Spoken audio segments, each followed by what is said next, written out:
Welcome, citizen. I am your host, Venerati, and in today's segment, today's third segment, we are going to see the third game in between Wibang and SharkgSjow. Now, if you haven't seen the first two, you should watch them. So a little bit of spoiler alert, as I am about to tell you what happened in the last two to kind of lead up to this game. So right now, we do have a 1-1 situation going on, as SharkgSjow has won one game and Wibang has won one game. Yeah, I know.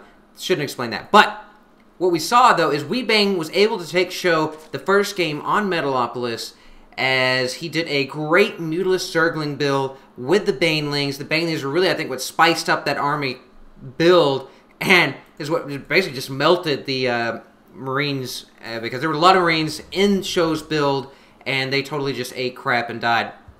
Second game, though, SharkgSjow was able to come back with a nice mech build. Not necessarily, well, had a lot of tanks. Let's just say he had a lot of tanks, and his tanks went pew pew, and Wibang's units went sad face. No, not really.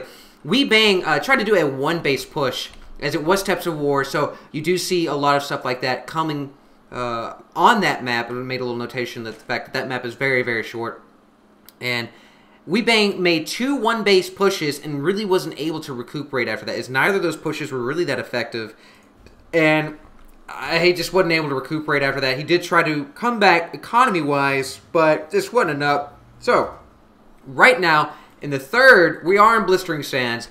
The Blistering Sands is kind of a nice combination of the two. Well, this Blistering Sands has something that the other two bases didn't have. It's these nice destructible rocks. That is pretty awesome, as that really does change things up a lot. So, right now, Wibang did go for the early hatchery, throwing it down there at around 14, and then went and got the spawning pool. So, this build is very contrary to this last build that he did, as it will keep him ahead of the SharkgSjow as far as economy if he chooses to. So, I like that build a whole lot. We've seen it championed by Idra and several other top-tier Demaga and all those other guys. Really good Zerg players. Especially, I mean, look at this map. This map is so inviting to expand, because you got this nice choke point if you're on the defensive. So if you're attacking, it can be a real pain in the rear to get through. But then, hey, you got this destructible rock over here, which you can just completely circumvent any sort of static defenses that you have right there. So right now, SharkgSjow actually mixing it up a little bit, as last time we saw him, actually the last two times we saw him go 1-1, well, Supply Depot, Barracks, Factory in the front door, and we saw a lot of Hellion Harass. So far, though, SharkgSjow really hasn't been able to make the Hellion Harass come back with anything, as it really hasn't been worth his time. So, right now, though, SharkgSjow taking advantage of this map does look like he's going to go for an early expansion, as this is going to keep him on par with Wibang if he, you know, it really depends if he populates the line, as the command center sure as hell isn't going to minerals itself, but this really setting him up to keep himself in the economy game, making it to where he can chase the Zerg macros. The Zerg macro is freaking legendary.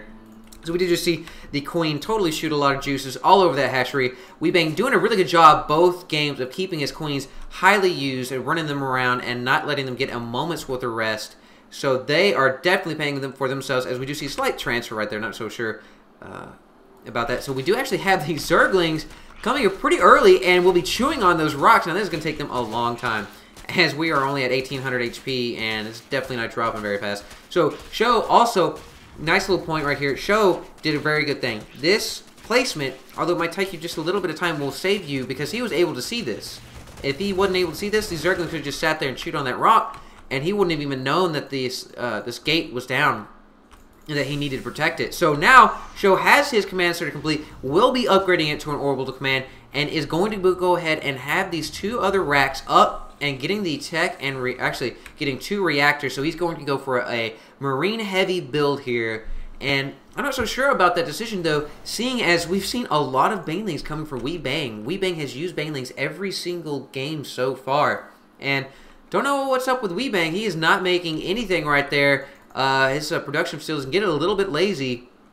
But we do actually have him moving up here with his Speedlings, trying to see if SharkgSjow had actually pushed out there. So SharkgSjow looking out really in the fact that he had not fully pushed out there yet. He is going to overpopulate this. It does look like this. He's going to overpopulate his mineral line. Then we'll go ahead and do a drone transfer when he feels that he is safe and secure in this nice little gap there. I can almost guarantee you he's going to put something there, or at least throw down bunkers, as we've seen him solidify his positions with bunkers in the past. As we do see these Zerglings moving up, seeing that there are these units down here. This bunker is about to be hurting in a bad way, as we do actually see Wibang getting surrounded on these units. Of course, all of those Terran units will be going down. We do have more units coming from SharkgSjow, trying to stem, trying to make something happen here, as there are too many Terran units to really for these Zerglings to take on. So these Zerglings do wisely back out, as these Marines did get a lot of free shots on that. And the bunker will be finishing up here, as that SCV was scared, probably shitless, seeing as he was surrounded by Zerglings there for half a second. Meanwhile, we do have Wibang once again knocking on this back door with his roaches. These roaches are going to be able to take out this destructible rock a lot quicker than those Zerglings. And we do have Banelings coming up for Wibang. So Wibang, once again, will be using the Banelings to his advantage.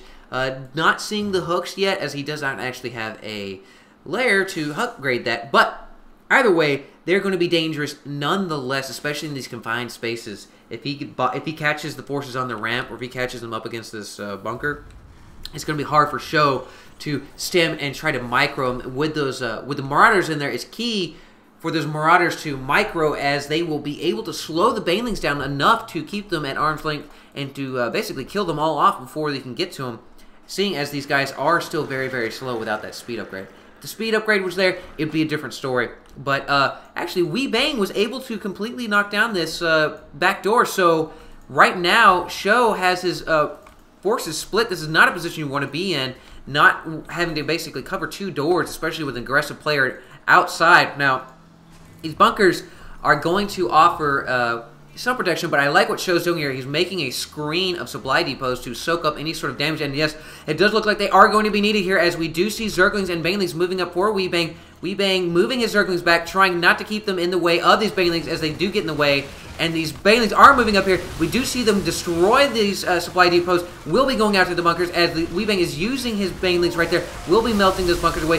The rest of the Banelings trying to get to these Marines. Oh, yes, and then you see a lot of Marines go down to those Banelings. Those last Banelings were just enough to get to them, as we do see the Marauders running back for their life, trying to get out of range of these roaches. There are too many roaches for these Marauders to take on their own, as these roaches right now is quite even. And I don't really feel that Wibang should engage right here, although he does not have glial right constitution. So these roaches, it does look like they are going to be forced to engage, as they are going to be picked off here. So I would have had them stay and fight and kill a few units at this point. But we actually do see the Zerglings will be turning the table, and now SharkgSjow is going to have to stem and try to run away. So SharkgSjow is actually led out and basically baited into a trap, as we will see almost all of those units go down. Yes, we do see all of them come down right as those Marines were coming down off of their high. They were cut to shreds, and that's talk about a bad trip. Meanwhile, we do have the Zerglings running into the middle line. They are going to try to do some economic damage, and yes, it does look like they are going to... Well, actually, he pulled them out of there, and we do have some of these SCVs engaging those Zerglings there, as we do see a few of these Zerglings actually are able to pop those SCVs. Meanwhile, the roaches were hunted down and cut down.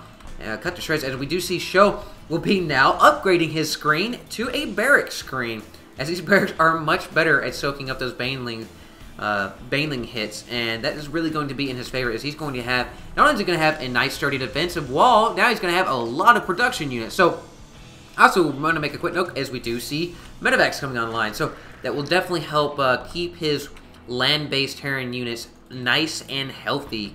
So SharkgSjow moving out there with his force right there. Now there are a lot of Banelings, not so sure about trying to develop these Banelings right there, as they're going to have a hard time doing this. And these Banelings, you watch this, they are going to be microed down, as they are not fast enough. Wibang really needs to get those hooks out there, as this is going to be a slaughter, as these units will be coming down off the stem. Stemming once again will be softening themselves up. If these Banelings get in contact, as you see two Marines getting too close to those Banelings, now these Banelings see up much more damage, and they are actually able to get inside the mineral line, detonating inside there. All those SCVs going down. Once again, another one going off there. These guys are just like mad screaming terrorists, and all of those SCVs go down pretty much. We only see 4 SCVs, so these guys are like, thank baby Jesus that I am still alive, because all of their brothers and sisters just totally went down in a acid bath.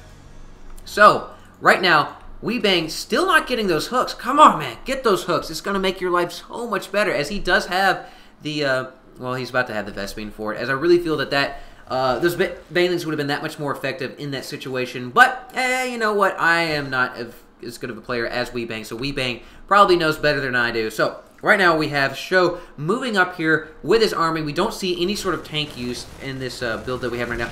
But SharkgSjow, pissed off that he just lost that entire mineral line, is going to be getting retribution. We'll be popping these overlords. We just saw one overlord die right there, as its juices are still kind of simmering on the sand floor. And we will see this overlord will also be mercilessly killed. And bloop, there it goes. So now, Wibang is going to be... I feel that Wibang's kind of in a threatened position right here, as he has a crap ton of banelings, but... Oh, yes, and he does get the hooks. He is bringing the hooks on, so Wibang, maybe not in such a bad position after all, as these banelings will be tearing ass across the map, and these Zerglings will be able to help and kind of situate those Marines and Marauders, as if they do get that surround, they will be able to hold down those units and allow these banelings to get in close and really just make those Marines wish they were never born, as they will be basically melting to the ground. So, right now, we do have an infestation pit. Nothing really coming out of it, as we don't see a hive. We don't see any more roaches. Wibang not really liking what happened with those roaches, and we actually do see infestors coming down. So, Wibang could be in a really good position here, as SharkgSjow only has ground units of minimal size. We don't see any Thors, and we'll be able to lock these units down in place. So, let's see what happens here, as we do see...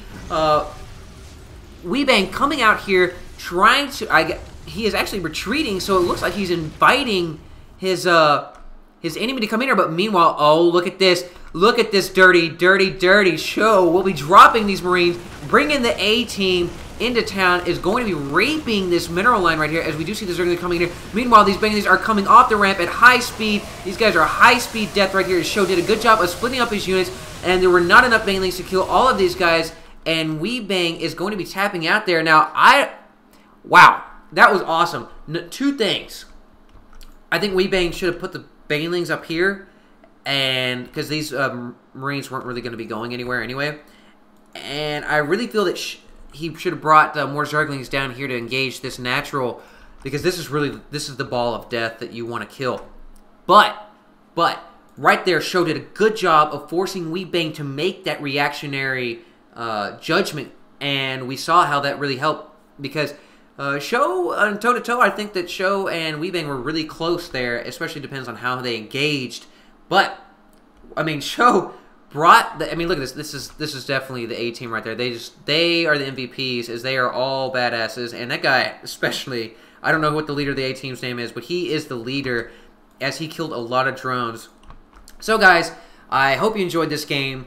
I thought this matchup was pretty good, as we saw a lesser-known individual go up against SharkgSjow, a really well-known individual, and he gave him a run for his money, as this was nothing to laugh at, as Wibang did a really good job, in my opinion. And so, guys, let me know what you think. Thumbs up, thumbs down, you know the drill. And as always, citizens, stay safe.